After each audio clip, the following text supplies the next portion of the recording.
think everything you consume should be like vegetables at the grocery store. Walk on by if you don't like it. But here's what I don't do, ladies and gentlemen. I hate Brussels sprouts. And here's what I don't do. I don't go to BrusselsSprouts.com and go, fuck, I hate this shit, right? I just don't eat it. I don't take it. I don't put it in my thing. I don't go to any sites about Brussels sprouts, and I just consume it. I buy what I like, and I take and I spend money on things that I like, and let the Brussels sprouts people do their thing.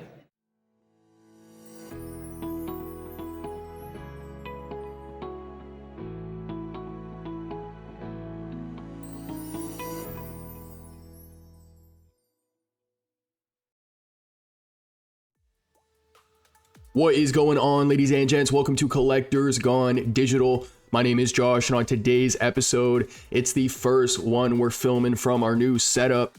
I got the standing desk. I can pace back and forth. It feels good. So I'm excited to get into this one. We're talking about Todd McFarlane today. I had a couple people send me a video of him speaking about the digital space on stage. I really enjoyed listening to his mentality about the space. Everything he discusses in the video, I think, is on point. So if you guys happen to miss it, or if you guys want the little recap, this episode is meant to do exactly that. And if you guys do want to watch the original video, as always, I am going to link it in the description down below. So without further ado, sit back, relax, and enjoy. All right, so if you guys don't know who Todd McFarlane is, pause the video, do some research. He is a huge name in the comic space, and he's also the creator of the Todd Batman number 100, the first collectible on VeVe. So the first thing he talks about in his speech is shipping costs and how the digital space helps people avoid these. So he says that some people are located in remote areas of the world, and in these areas they can order a toy online that costs $40, and then they go to checkout and find out the shipping is $120. So in this case, Todd said that you have to give these people an option. Otherwise, they're stuck spending 2 to 3 times the actual price of the product just to ship it to them. So by giving people like this the option of grabbing the toy digitally, allows them to avoid the shipping costs entirely, while still being able to join the party. Because now we're also getting into another topic here, and Todd didn't mention this part, but if you don't provide the digital option, and some people are stuck paying that 2 to 3 times the price in shipping, that person who wants to build, let's say, the same size collection as me, who lives in Canada, has to spend way more money in order to do it. It was over a year ago now where I put out a post asking for people to drop their country flags in the comment section. We had flags come in from all corners of the globe, but one that stood out to me was Yemen. I remember clicking on their profile and seeing that they had a bunch of golden moments, and we'll use the Iron Man as an example. I remember seeing that. That collectible at this time was around, I think, $225, $250 in the market. In Yemen, I know there's some areas where doctors, for example, can make, some decent money. But for the most part, Yemen's standard and cost of living is much lower than a place like Canada. And so assuming that that person lived in Yemen, it's harder for them to obtain an Iron Man than it would be for someone like me. Now, if you were to picture that collectible as a physical and you factor shipping in, it now becomes even more difficult, and that's what Todd is talking about here. Next up, he talks about storage space, and I gotta say, I really appreciate how Todd puts himself in the shoes of the people in these scenarios. So in this case, he talks about how, in many places around the world, the average person can't afford a house. He says in places like Tokyo, if you're young, your house can be like 400 square feet.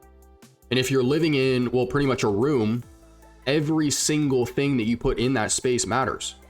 And so people in this situation don't have the space to store physical collectibles. Now, I really like how he kind of unraveled this point, because here he's focusing on people who don't have the option.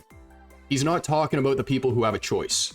Some people may have an extra room in their house where they can dedicate some space to some physical collectibles. It's just a question of whether they want to or not. Here, he's talking about the people who don't have an option. You need to provide a solution for the lack of space they have. The solution being digital, and in Todd's words, if you provide that alternative, you're now giving them a way to join the party. Moving on, this is where Todd talks about nothing versus something.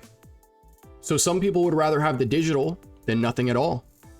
I'm definitely somebody who can relate to that. He mentions how he doesn't fully understand how people aren't grasping something that they're already doing. So for example, he says his wife doesn't fully understand why people would want a digital collectible when you can't actually touch it. But then he asked the audience to pull out their phone and open a photo or a memory of a loved one. He goes, that isn't your real daughter or your real son or mom or dad or whoever it is. He says it's a 2D image of them, but when you look at it, it still makes you smile. So collecting things in digital format is something that we're already all doing. Whether you're interested in it or not is the next topic he goes into. And this part was funny. So he pretty much says that if you're not interested in something, why focus your time on it, right? Focus your time and your money on things that you enjoy the most. He says it just ends up being a better day. Now, the amazing example that he uses here is walking down the vegetable aisle of the grocery store. So for example, if you walk down that aisle and you end up seeing a vegetable that you don't like, he doesn't grab the manager and complain about it. He doesn't point at it and go, hey, I don't like that. I don't want my kids to see it. Get rid of it. His point is that if you don't want it, you walk by it. He used a buffet as another example. If you're going down the buffet and you see something you don't want on your plate, you don't put it on your plate. You move aside and you let somebody else put it on their plate. And even when they put it on their plate, you don't go over to them and go, why are you eating that? You do you, and you let them do them. So to build on what Todd was saying here, if you're not interested in something, why waste the energy to let everyone know? I learned back when I was doing sales that when somebody is often rude to you face to face, or they leave a harsh comment on a YouTube video, it's often a projection of their own insecurities.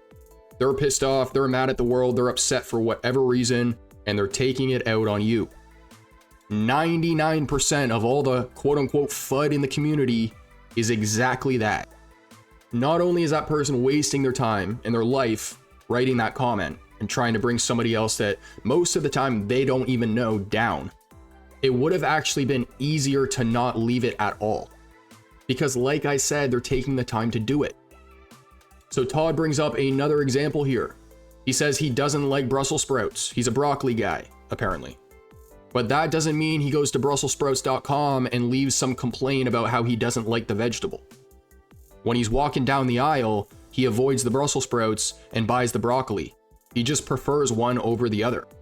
But because he doesn't prefer the other one, doesn't mean that it needs to be taken out of the aisle entirely. Because there are people out there who will eventually walk into the aisle and buy the Brussels sprouts. It's a different type of person. Someone can prefer collecting physical collectibles over digitals, but that doesn't mean digitals shouldn't be in the picture at all for those who prefer digitals over physicals. And last but not least, I want to summarize the video with 3 points. So the first one is, I really appreciate how Todd was thinking and speaking from the perspective of the people actually in those situations. So the people who live in a unit that's 400 square feet, the people who buy a $40 toy and then pay $140 in shipping. For somebody in the position he's in, it's really important for him to do that. And to hear him say comments like the digital space is not going away is also a positive thing considering how long he's been in the space for. And then at the very end of his speech, he also highlights the possibilities with vault building, how people will display their digital collections in very creative ways, the same way collectors do with their physical collections. Same way in the sense that you can display them in cool ways, but I'd argue that in a virtual environment, you can do things with your collectibles that you cannot do in a physical setting. So that's something also to consider. Ladies and gents, that is going to conclude today's episode. I hope you enjoyed. Those are going to be some points to recap Todd McFarlane's speech. Now, this week marks the beginning of San Diego. David actually said that there's more announcements to be made, so stay tuned for those. Not everything has been unveiled yet. But as for everyone heading to the event, I hope you guys enjoy your time and safe travels. If you guys enjoy the content, make sure to like and subscribe. Comment down below what you want to see in a future episode. And as for our next, I will catch you then.